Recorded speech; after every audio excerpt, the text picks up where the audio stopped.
Hello, my name is Nicholas Junker, and this is my introductory video for AEP 855, Educational Leadership. Grew up in a small town in north central Kansas called Cuba. I went to elementary school there until I was in the 8th grade, and then we combined with a nearby town called Belleville, Kansas, to make what is now Republic County High School, where I currently teach. In high school, I met my wife, who is pictured with me and my corgi. We all went off to Lindsborg to go to school at Bethany College, where we graduated in December of 2014. We were married 4 years ago, and we have been happy ever since. I have had a few teaching stops along the way. My first job was at Larned High School, where I taught social studies. I then decided to have a quick foray into law school at the University of Kansas for a year and a half. But then I learned things cost money. So then I eventually went to teach at Topeka Seaman during that time, kind of around the same time while I was figuring some things out. But then I realized I wanted to go back into social studies and social studies teaching. So I moved close to home into a town called Clyde, and that's where I taught at Clifton Clyde High School, which is fairly close to Cuba and Belleville. And then this last year, I moved to Republic County High School, which is my current position. One of the reasons I moved to this, and that's why I put defining what is important in life, is that about May of last year, my mother was diagnosed with stage 4 metastatic breast cancer. And so I was lucky enough to be able to find a position at the high school where she actually works. And so one of the things I see is interesting in these introductory videos that we do over time for our classes is what's important to us. I'm finding more and more as I grow older, family is huge. So kind of going into my work demographics a little bit there. My school, Republic County High School, has a history of strong academic achievement. A lot of kids get bachelor's degrees. And if they don't get bachelor's degrees, they go straight out into the workforce with some technical training. We have a very traditional school culture, like most rural Kansas communities. Very strong Republican values, so to speak. Very sit and get for a lot of the teachers, and so that's something that we're attempting to kind of bridge the gap and attempting to change. We're trending towards a younger staff. Not that always means good things, but we definitely had that. We're definitely trying to blend our culture a little bit to make some changes. We actually just completed a $17 million bond construction, which gave us a new gym or two, gave us like 8 to 10 new classrooms, improved our HVAC system. It was really good for the school. We're currently looking our couple of goals here for our KISA process, our relationships and relevance. And so through that, I worked with our senior project committee to develop a senior project for our seniors that they will have to complete. And we just got it passed last week or the week before for a graduation requirement. It will be where it's a career exploration. They'll have to do some shadowing. They'll have to work with a mentor. They'll have to get out in the community, and they'll have to submit a project and then have a presentation and all of those things. And there's a variety of other facets, but it's something that we're really, really excited about. Now, obviously, with COVID, it could be a little bit different, and we foresaw that. So we want to make sure we take a pragmatic approach like we do in everything in education. We also just got a new superintendent. He just started yesterday. And so we're very, very excited about some of the ideas that he has going forward. So we're going to look at the mindsets first. There are 3 types of mindsets. All students can learn and grow. Social capital and teamwork will always outperform individual talent. Happiness is a choice. First one looking at is all students can learn and grow. Looking at this mindset is basically the general understanding and idea is that intelligence is not a fixed quantity. It is something that students can all grow and achieve something. Now, they're not all going to achieve the exact same thing, and their intelligence is not always going to be exactly the same, but their intelligence can grow. And the studies and the research behind, especially with Carol Dweck, says that when students believe that their intelligence is not fixed, they're actually motivated to achieve more. And I found a study specifically on science and math from Dweck that shows that you can even, throughout the process of trying to give students or push students to have a growth mindset, it will actually have a direct impact on performance and achievement, which is why I definitely agree with this type of mindset. Second one is teacher collaboration over isolation. The one where it fixes social capital and teamwork. This mindset is the idea, the understanding that when you have more people, more individuals, more ideas, more thoughts, more feelings, more experience, you'll have a greater impact on student achievement. And so, and it could be various areas of student achievement, not just the academic realm. I definitely agree with this mindset. I have not had the opportunity to collaborate as much. In my short experience, I've worked at a lot of small schools, and so maybe not have had the resources or the ability to do so, but I think that's an aspect that we're continually working on here at my school.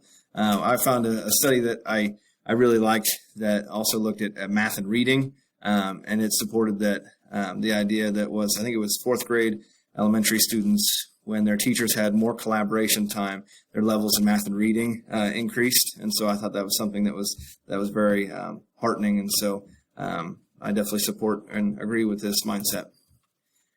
The third and final mindset that it discusses is happiness is a choice. The mindset that happiness will bring about success and growth, not necessarily success and growth bringing about happiness.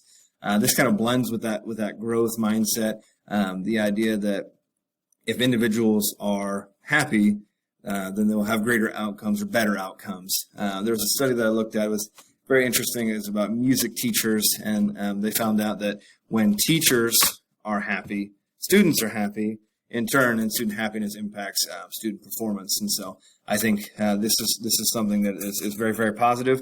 Now it's something that maybe of the three, I'm not as 100% on board, even though I understand that I do teach psychology, I understand the positive psychology aspect of it, but maybe not as on board. So looking at the 5 dispositions of successful leaders, I've kind of put them into 2 different categories. One would be affirmation of authority.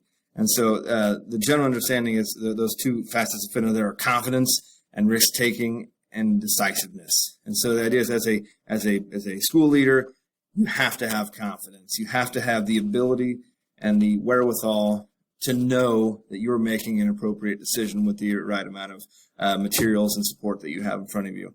And you also have to be willing to take risks.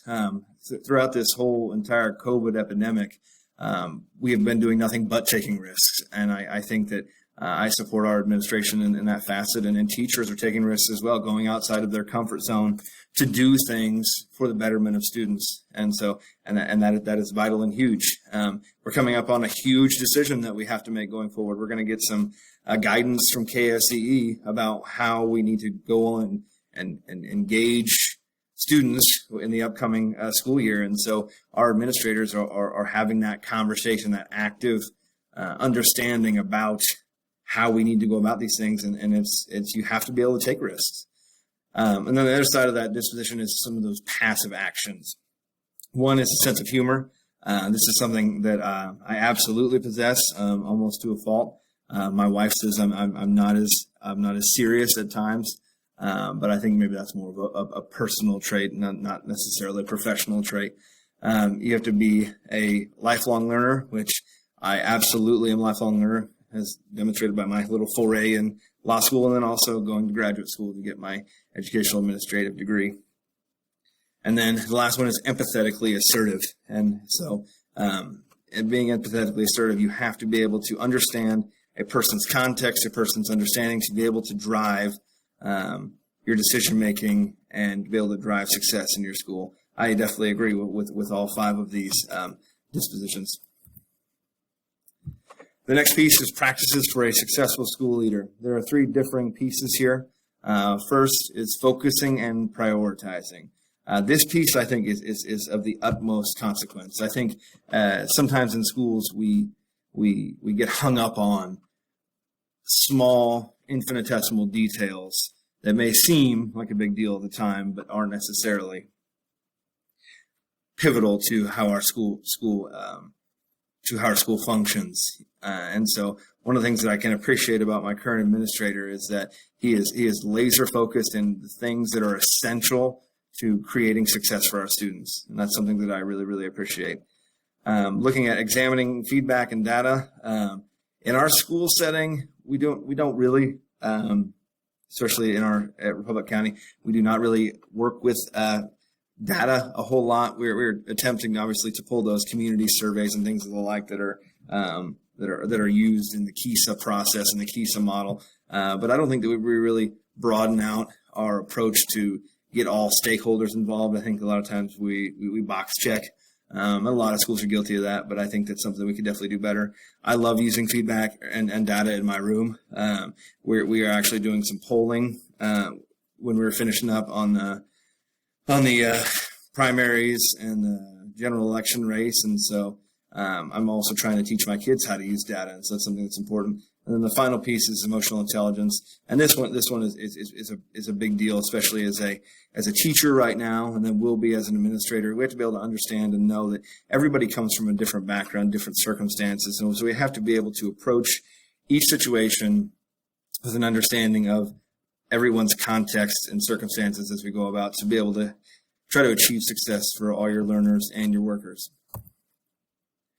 So then we go on to the 8 principles of ethical leadership in education. I split them up, split the 8 up into 3 and 5.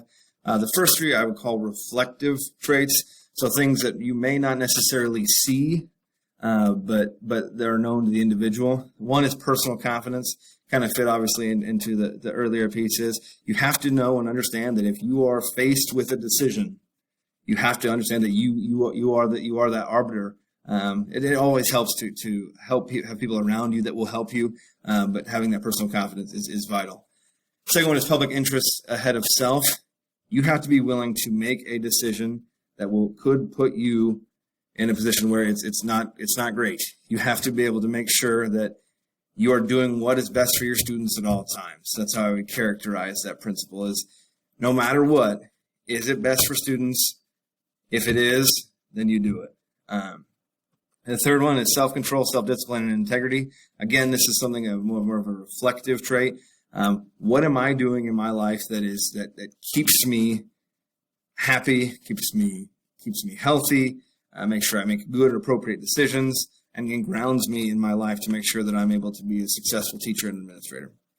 The second set are those expressive traits, sensitivity and understanding. This is this one's kind of the self-explanatory one. We have to be able to demonstrate as teachers and as administrators sensitivity to context, to social class, to ethnic and racial issues, all of those things that could help or hinder your educational experience. Secondly, is requiring high ethics from everyone. I think the most important thing that I've always seen is that when administrators demonstrate those high ethical and moral values, it definitely filters down to their teachers and their students, and I think that's something that has to be an important aspect going forward. Third is recognizing talent. As an administrator, it is imperative that you want to keep strong teachers in your building. And as a teacher, I want to try to do that as well. Obviously, I'm not getting rid of or keeping students, but the idea is that we want to be able to embrace their talents and be able to use their talents as administrator to help your school building. And that's one of the things we're talking about with COVID right now, with the KSD guidance going to be coming out relatively soon-ish, is we all have an area of expertise. We're all trying to contribute to a goal, and that goal is to get our students into school and to have them do it in a safe way. The fourth one is task and employee centeredness. This piece is very, very important. As I referred to in a previous study, happy teachers make happy students, and happy students have greater achievement. And so there's not really a whole lot that is necessary to talk about this. Is that if you're treating your teachers well, your teachers are happy, your teachers are driving the conversation of school improvement, you will get results in whatever way you're doing. And then finally is inclusiveness, being able to make sure all stakeholders are involved in the process. I talked about those surveys before. It is vital and absolutely necessary to make sure that we have every person that has a stake in the school, and even if they aren't have a stake in the school, even if they're just a member of the community that has no kids or whatever, it's important to make sure that everybody is involved in this process of doing well at school. So finally, we're finishing up with a critique of the mindset, dispositions, and ethical leadership. So there's some things that kind of are very introspective about myself, kind of looking at it, is I'm very comfortable in my own skin. Collaboration is at times, and I know for other teachers as well, somewhat uncomfortable, but I enjoy my craft, I enjoy my own pedagogy, and I think that my comfort with being by myself is sometimes a hindrance, and I know that there could definitely be better ideas, better problem solving, and I think it comes from being in a small school where sometimes I'm the only social studies teacher, and so I think that's a piece of it, but I think there's definitely, as I grow as a educator and administrator, is something that I could definitely fix or look to buy in more on. The second piece is I have a weak mind on happiness and optimism. Had a little bit of some rough life experiences of late, and I think maybe that dims me on the power of happiness and optimism. But I think that understanding the positive psychology and being able to develop students who have that resilience and who have that happiness can lead you to better results, not only as a teacher, but as developing students as well. And then my last piece here that fits all three categories under the mindset is not everything can be solved with greater dedication to pedagogy or content. I remember my first interview at Larned. They said, "What are your strengths?" And right away, my strength, I said, was I'm a master of content and pedagogy. And whether that was true or not true, that was what my focus was. And in retrospect now, after working in a couple different places, that's not the focus of a 21st century educator. Now, it's important. It's absolutely important to be a master of pedagogy and content. But that's not how you build learners, and that's not necessarily how you build a strong staff as an administrator. You have to have that mastery. You absolutely do, but it's not the main focus. Developing relationships, building collaboration, building ownership and buy-in with your staff. Those are all things that take a greater responsibility to push your staff and students forward. Looking at a critique of my disposition, fitting under that empathetically assertive role. I think one of the struggles that I have is I'm a big data guy. I love learning. I love understanding, looking at different studies. And the difficult thing for me is to empathetically be assertive with teachers. One of the things I think that I can come off as standoffish. That wasn't necessarily a category under the successful dispositions. But one of the things I struggle with is I want to build strong learners in my classroom. I also want to help build strong teachers as an administrator, and also even as a teacher and a lead teacher. And so wanting to give them that data and understanding, hey, this is what makes students successful. This is where the students are. We can make an intervention and build that student into a more resilient, stronger, higher achieving student. And something I think that I find difficulties with is individuals who are hesitant. And so sometimes I think maybe my empathetically assertive disposition is not necessarily up to snuff, but it's something that I'm continually working on. I think that kind of fits in with the second bullet as well. I think early on in my teaching experience, I had not as solid of a collaborative environment, and so a lot of times the gentleman that teaches next to me next door calls it island teaching. I think I'm still guilty of that. I'm guilty of, if I find something cool, I only show it to myself and my wife, and obviously my kids. And if individuals ask me, then I will help them. But that's something that I think I need to absolutely do a better job of. Just go outside of then the one or two teachers that I know and assist others in growing through that process. And I think that last piece there, that confidence and frustration, it's all part of the same process. It's as an educator and as an administrator, I definitely need to be able to bridge the gap, take out my personal feelings, and try to have that empathetic understanding of context, that if individuals are, especially teachers, are hesitant, it's just because they haven't done it before.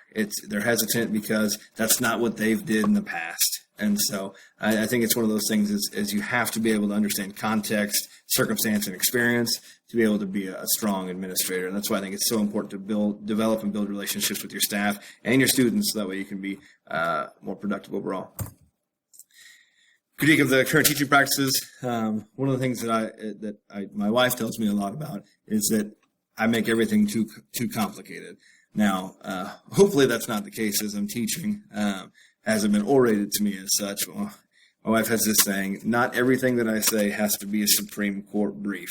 And so I think that's kind of, I struggle with, there are so many pieces and parcels to the things that I teach, and so many pieces and parcels to administration, and those types of educational philosophy. And so it sometimes is difficult for me to find one small piece and do it. And that's something that I think I definitely need to work on. And I already addressed the emotional intelligence piece. I struggle with passivity. The gentleman that I work with that works right next door to me, he's a math teacher, a big data guy. We talk about how the data says these things, and we are going to react to that data. And one of the things I prefaced before is we have some staff that are hesitant to react to what our stakeholders say, or what our students say, or what our teachers even say in terms of surveys. And so I struggle with the passivity of it, but it's one of the things I'm developing, that emotional intelligence as we go. The final thing is, it kind of fits along the same mold as the first bullet here: create too many goals and objective. I have a variety of things that I want to accomplish, and a lot of times I spend a lot of time on a lot of them, and so I don't have the laser focus that I think I need to. I think that with my pieces here and there of where I've been so far, I haven't really been able to take a project to fruition that has been really worthwhile outside of the teaching sphere. And that's one thing that I really like about that senior project that I mentioned before, is it is something that we took some ideas from some other schools, and a teacher that works with me and another teacher, the big data guy, built up that senior project into something that we were really, really proud of, and then got passed through the board, and we're really excited about that. So that's one of the things I think I'm continuously getting better at, but it's a parcel that I definitely may be a little bit weak in. And finally, the principles of ethical leadership, focusing on 3 of them. I think I hit the nail on the head. I speak about being reflective and being introspective, and I think one of the things that I definitely see from this assignment is understanding that I need to be more of a people person, focus on the abilities of other staff members to be able to contribute to the cause. I seek out individuals who are passionate and excitable and understanding, and I understand that that's not going to be everybody. And so I have to be willing to put that aside and take what everybody can give to the process and grow the school, irregardless of what situation or attitude that you have. I think that fits along with the second one is when we were building this senior project that I'm talking about,